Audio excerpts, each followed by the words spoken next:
guerreiros se preparam. Olá, meus irmãos, a paz do Senhor Jesus Cristo. Mais uma vez nos encontramos aqui para juntos aprendermos a respeito da palavra de Deus. Aproveito para vos agradecer por estar nos acompanhando e orando por esse projeto, bem como engajando-se nele, inscrevendo-se, curtindo, compartilhando esse conteúdo. E nesse domingo da Escola Bíblica Dominical, teremos a oportunidade de estudar mais uma preciosa lição, a de número 6, cujo assunto é as nossas armas espirituais. O texto bíblico encontra-se no Evangelho de Cristo, escrito por Lucas, capítulo 4, versículos 1 ao 4 e versículos 16 ao 20. Vamos ao texto áureo?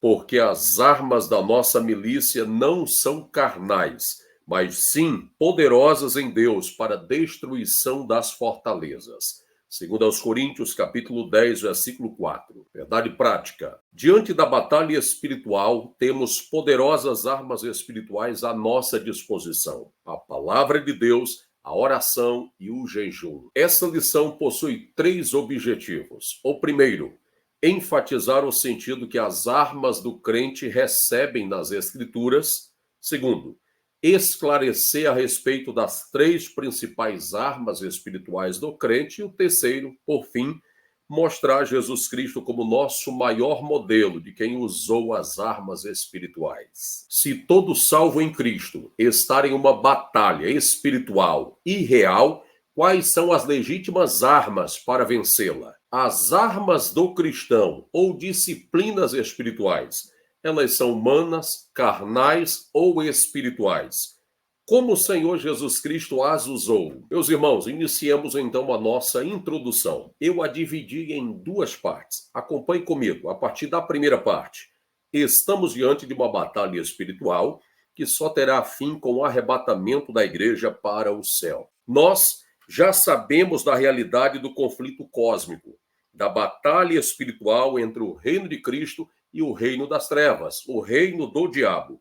E é crucial entendermos que nós, como cristãos, estamos engajados em uma guerra espiritual, desde o dia em que nos rendemos a Cristo, em que morremos para o pecado, a fim de vivermos para Deus. E é vital, eu chamo a sua atenção para isso, evitarmos alguns extremos, equívocos, como recusar a acreditar que há uma batalha espiritual. Quem pensa assim torna-se mais vulnerável, incapaz para esse combate espiritual e até suscetível de sofrer algumas feridas espirituais. Também, ignorar ou subestimar o inimigo. Essa é uma das mais astutas estratégias de Satanás, nos deixar ignorantes quanto ao seu poder e modo de agir. E eu cito ainda o seguinte: evite ser tipo um detetive espiritual, ser um caçador do diabo, onde alguns,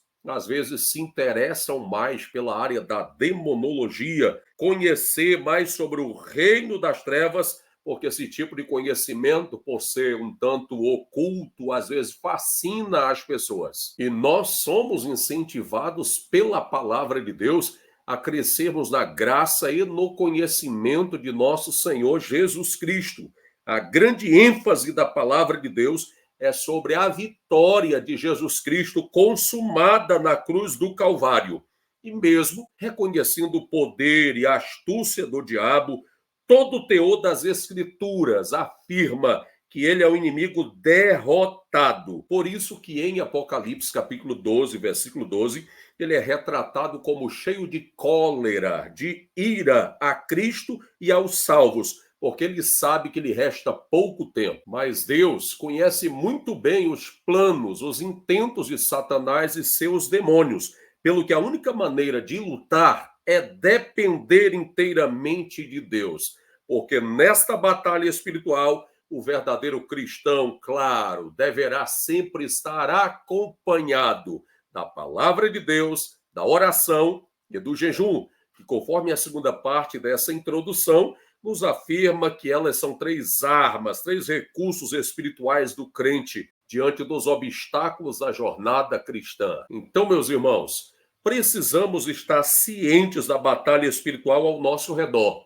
Mas não apenas isso. Também precisamos estar vigilantes, preparados, com coragem e com as armas corretas. Porque um cristão que não ora, não jejua e não medita na palavra de Deus é como um soldado que vai a uma guerra sem armas. Meus irmãos, acompanhe-me no primeiro ponto geral dessa lição: as armas do crente. Vejam que a palavra-chave da lição de hoje é arma. Desde os primórdios da caminhada histórica do homem, ele é cercado por uma grande diversidade biológica que privilegia o mais forte.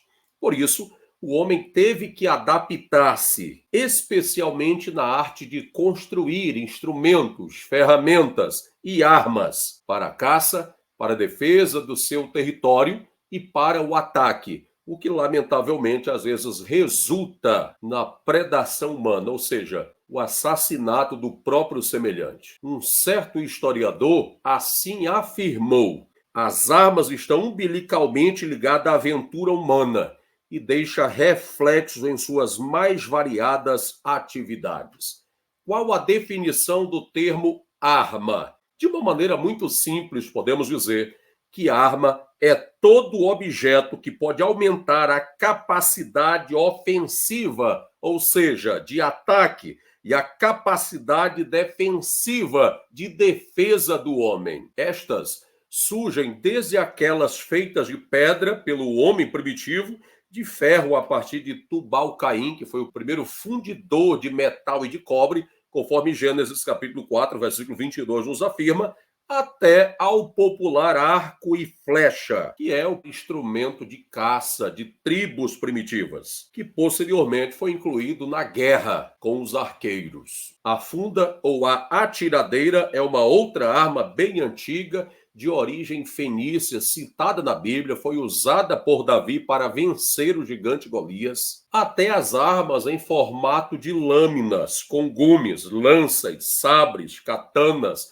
espadas, que já existiam há 3.000 anos antes de Cristo. A partir do século IX, com os chineses, temos o surgimento da pólvora. E daí, então, temos armas com maior poder de abrangência, como canhão, revólveres, fuzis como o AK-47, que surgiu na antiga União Soviética, na Rússia, até as armas atômicas, com o advento da bomba atômica, criada nos Estados Unidos no período da Segunda Guerra Mundial. Mas atentem, meus irmãos, para essa parte inicial do primeiro ponto, as armas.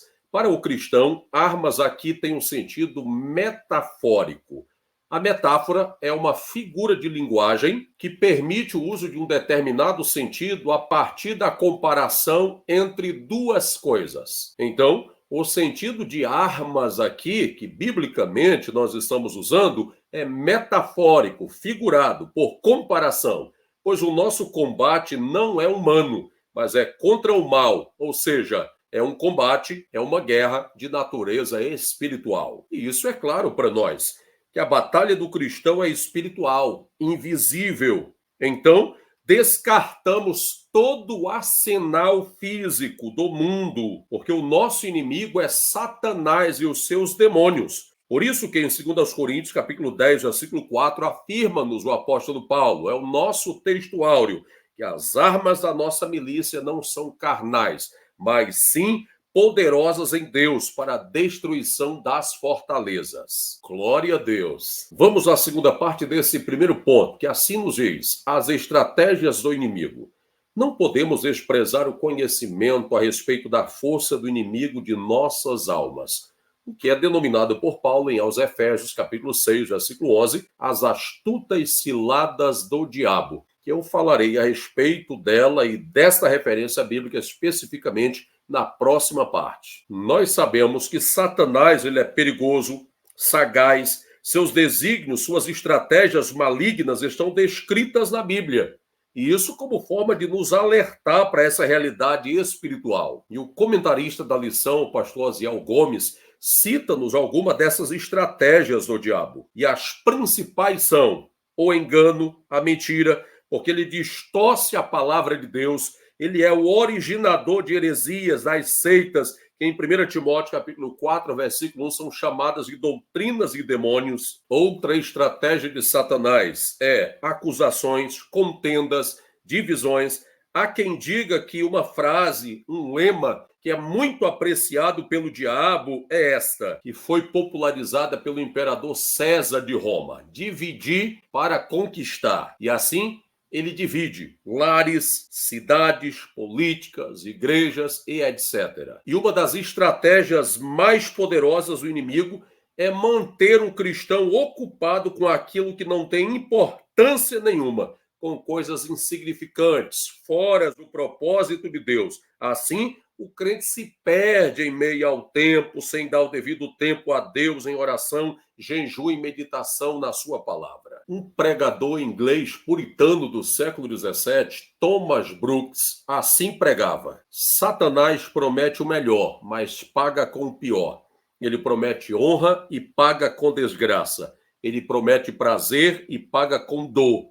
Ele promete o lucro e paga com a perda. Ele promete a vida e paga com a morte. Que Deus nos livre dele, em nome de Jesus. E a terceira parte desse primeiro ponto: o chefe de toda a força do mal. O diabo é o chefe de todos os poderes das trevas que batalham contra nós. O comentarista, conforme 2 Coríntios, capítulo 4, versículo 4, diz-nos que o diabo é denominado de o Deus desse século, ou era. Deus ilumina a mente dos homens, mas Satanás os cega. Cristo disse que ele, conforme João capítulo 12, versículo 31, é o príncipe deste mundo, e ele, o diabo, batalha contra nós. Por isso, insta-nos o apóstolo Paulo, escrevendo aos Efésios capítulo 6, versículos 10 a 11, irmãos, fortalecei-vos no Senhor. E fortalecer, da língua grega do Novo Testamento, é esterizo, cujo sentido é fixar ou firmar. E continua dizendo-nos o apóstolo Paulo que contra todas as investidas de Satanás, apenas todo o aparato espiritual, toda a armadura de Deus nos será suficiente. Somente assim estaremos fortes contra as astutas ciladas do diabo. E ciladas vem do grego metódia, artimanhas, estratégias, e nós já vimos algumas na parte anterior. O jogo do diabo, meus irmãos, é sempre sujo, e nós não devemos jamais nos igualar ou entrar nesse sistema dominado por ele. Devemos cada vez mais permanecermos limpos, íntegros, diante da presença de Deus, a fim de vencermos esse inimigo. Nesta guerra espiritual, nós somos chamados principalmente a resistir, a estarmos firmes. Prosseguindo ao segundo ponto, as 3 armas espirituais do cristão. Primeira parte, a palavra de Deus. Somente nutrido e solidificado com a palavra, estamos firmados em Deus. E isto nos dá resistência às influências malignas. Todo cristão, assim como nós, temos o princípio básico de que Deus existe e que ele se revelou e tem deixado essa revelação à disposição do homem. E todo o conhecimento necessário para isso está nas Escrituras. Ela é o nosso manual de fé e prática. E hoje, meus irmãos, qualquer cristão atento também pode comprovar isso. Que o desafio que temos já não é mais aquele de outrora, da falta da Bíblia na mão das pessoas, mas a ausência da Bíblia no coração do homem. Ou seja, o que falta mesmo é a prática ou a vivência de acordo com a palavra de Deus. Porque o mais importante não é quanto eu tenho da Bíblia na minha mente, mas o quanto eu tenho em vivência, em conformidade com ela. É pela palavra de Deus que nós somos orientados, instruídos, lavados, santificados, guiados e equipados para combater o inimigo. E precisamos crescer em conhecimento e prática da palavra de Deus. Do contrário, seremos como aqueles descritos em Hebreus capítulo 5, versículo 12 ao 14. crianças espirituais, imaturos quanto à palavra de Deus. Logo, meditemos a palavra de Deus para que não nos apoiemos em nossos próprios achismos, na sabedoria humana. Isso não afugenta Satanás, apenas a palavra de Deus. E finalizo essa parte citando o que já dizia o saudoso pastor Antônio Gilberto. Leia a Bíblia, a palavra de Deus, para ser sábio. Creia na Bíblia para ser salvo e pratique a Bíblia para ser santo e ir para o céu. E a segunda parte, a segunda arma espiritual do cristão, a oração, que é uma das mais importantes armas espirituais do crente. A oração fortalece todas as esferas da vida. Conforme Efésios capítulo 6, versículo 18, é a oração que ajusta todas as demais partes da armadura espiritual do crente. A oração é uma das mais importantes práticas cristãs ou disciplinas espirituais. Orar a Deus deve ser ou deveria ser algo normal para o cristão, mas geralmente é pouco compreendida e, sobretudo, pouco praticada. Ela é a chave das vitórias espirituais. Transforma nossos hábitos, torna-nos disciplinados e obedientes a Deus, produz humildade, traz comunhão e dependência à vontade de Deus. Martinho Lutero, o reformador alemão do século XVI, assim dizia: se deixo de orar no início de cada dia, o diabo obtém vitória em minha vida durante o dia. A oração é o oxigênio da alma do crente. Complementa ele: se eu deixar de orar por um dia, Deus irá perceber. Se eu deixar de orar por 2 dias, Satanás irá perceber. Se eu deixar de orar por 3 dias, todos irão perceber. E na terceira parte, a terceira arma espiritual do cristão, o jejum. Ele tem um valor glorioso, pois visa aquilo que é mais valoroso, imprescindível à vida do crente. Conforme aí está, ele é um ato que nos auxilia a ter mais intimidade com Deus. O jejum, meus irmãos, é uma elevada prática espiritual cristã, referendada em toda a Bíblia. Esse termo jejum provém do substantivo grego nesteia, cujo verbo é neste, com sentido de jejuar. Significa não comer ou abster-se de comida, no sentido de um ritual religioso. E devemos nos atentar para isso, meus irmãos, que o jejum bíblico ele tem como propósito a disciplina, o discernimento, a valorização da vida espiritual, porque ele visa essa elevação espiritual e também ele tem como propósito o reconhecimento por nossa parte do poder de Deus sobre nossos problemas. E o jejum, ele possui algumas finalidades, conforme citado na revista nesta parte. Mas, principalmente, na Bíblia, ele está ligado ao arrependimento, ao reconhecimento do estado de miséria, ao fortalecimento do espírito do crente e à capacitação espiritual contra o reino das trevas.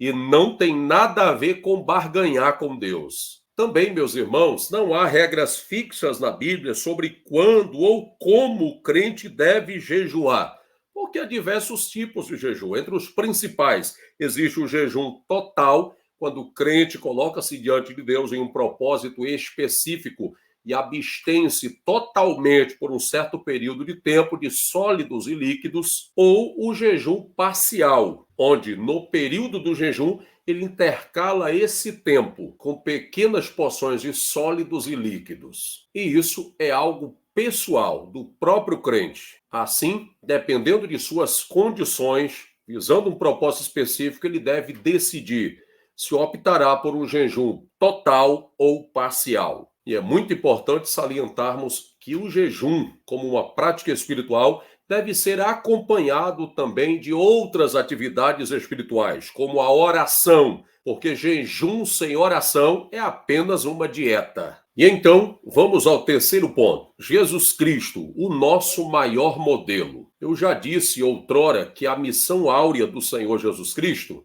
diz respeito à nossa salvação, mas também ele nos ensina a viver em conformidade com os propósitos e vontade de Deus o Pai. Por isso, que ele é o nosso supremo exemplo, o único e perfeito exemplo que temos para seguir e ele é a provisão também para isto. Então, aprendamos com ele a usar essas armas espirituais na guerra contra o maligno. Primeira parte, vencendo o diabo com a palavra. Jesus usou a espada do Espírito, a palavra, na batalha contra o maligno, o tentador. Sabemos que Jesus ele foi tentado pelo diabo em 3 esferas, no corpo, na alma e no espírito. Alguns comentaristas fazem relação ao que está em 1 João capítulo 2, versículo 16. Ele foi tentado quanto? A concupiscência da carne, a concupiscência dos olhos e a soberba da vida. Mas em todas essas tentações projetadas por Satanás contra Jesus, ele as revidou e as venceu, é claro. O Senhor Jesus Cristo não fez uso de outro argumento, a não ser a palavra. Pois somente com a palavra de Deus venceremos as mentiras, sugestões e seduções do maligno, desde que estejamos embasados, fundamentados nas Escrituras. Em Mateus, no capítulo 4, Cristo enfatizou por 3 vezes ao seu arqui-inimigo: está escrito, cujo sentido é foi escrito e ainda permanece escrito. Ele ressaltou que a palavra de Deus é imutável e eterna. Então, façamos como nosso Senhor. Tomemos a espada do Espírito. Ela é o nosso instrumento de ataque e de defesa. Uma espada comum, feita de aço, quanto mais ela é usada, mais desgasta-se, mais perde a sua capacidade de corte, o seu fio. Mas a espada do Espírito, a palavra de Deus, ela é completamente diferente. Porque quanto mais nós a usamos em nossas vidas, mais eficaz e afiada ela se torna. Vamos continuar aprendendo com Cristo? Agora da segunda parte, vivendo em oração. Jesus gastava muito tempo falando com Deus. Ele sabia bem do valor da oração. Nós só podemos aprender a orar com aquele que ora melhor, Cristo. E alguém até pode questionar: e Cristo, tendo uma natureza divina, precisava orar? E a resposta pode ser simples e lógica.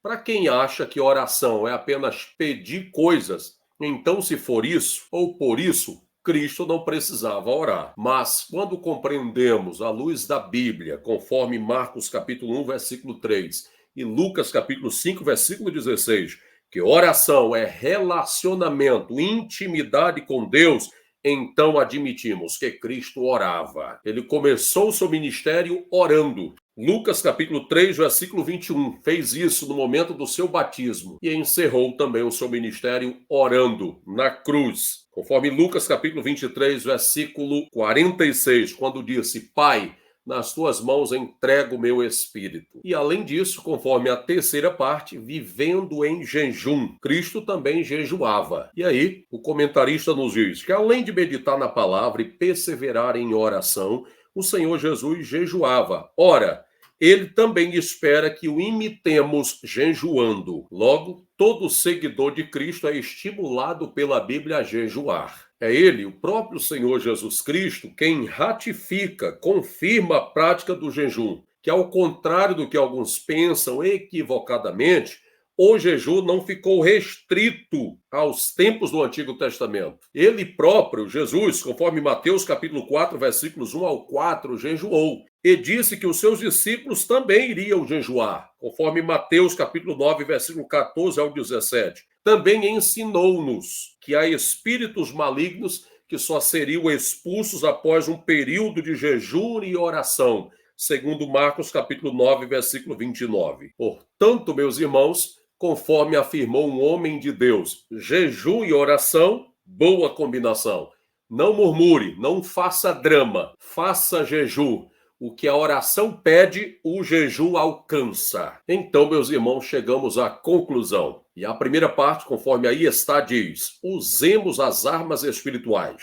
Palavra, oração e jejum. Lutamos contra a carne e não contra pessoas, e nem com as armas da carne. Essa batalha espiritual que enfrentamos com seres espirituais malignos e invisíveis é exigente e esgotante, e somente a oração, o jejum e a palavra de Deus conforme a segunda parte da conclusão aí está, promovem crescimento, fortalecimento e vitória sobre o maligno. E eu finalizo com as palavras do grande avivalista do século XVIII na Inglaterra, John Wesley. Assim ele dizia: não dá para ter uma vida íntima com Deus sem leitura da Bíblia, sem oração, meditação da palavra e jejum. Esses 4 pilares, dizia ele, são os pés da mesa que a gente senta para conversar com Deus. E complementa ele: podemos levantar uma geração que saiba cantar, tocar, dançar e até pregar. Porém, se não levantarmos uma geração que saiba orar, jejuar e meditar na palavra de Deus, seremos um povo sem a presença de Deus. Que o Senhor nos ajude e nos abençoe, em nome de Jesus. Onde a luta se trava.